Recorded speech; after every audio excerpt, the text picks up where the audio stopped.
Территория вдоль реки Карагайлы еще в 90-х годах прошлого столетия решением Совета городского округа была признана зеленой зоной.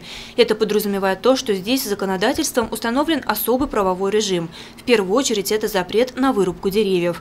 Но, как отмечают экологи, именно этот запрет не так давно был нарушен определенными лицами, которых не остановило ни природоохранное законодательство, ни то, что земля находится в собственности муниципалитета. Нанеся урон природе, кто-то решил расширить частные владения. В целях данного мероприятия были ранее посажены в целях неизменения вот этого рельефа. Но на текущий момент некими лицами, которые мы на текущий момент мы установили, были выполнены срез данных деревьев.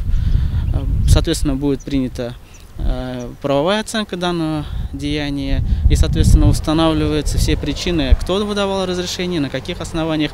На текущий момент предварительно было установлено, что данный земельный участок никому не принадлежит, то есть он находится на территории муниципального образования, то есть муниципальной собственностью является.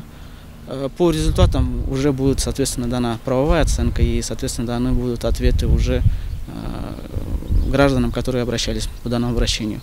По словам экологов, насаждения в зеленой зоне прежде всего выполняют защитную функцию. Они укрепляют берег реки, защищают от размыва в период паводка.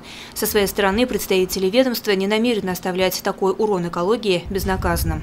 В случае чего будет уже направлено, соответственно, для принятия мер в административную комиссию или в прокуратуру для тех или иных мероприятий.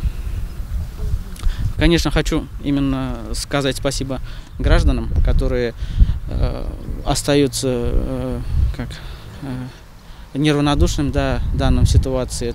Рубить нельзя, защитить. Запятая здесь, конечно же, во втором случае, ведь закон написан для всех.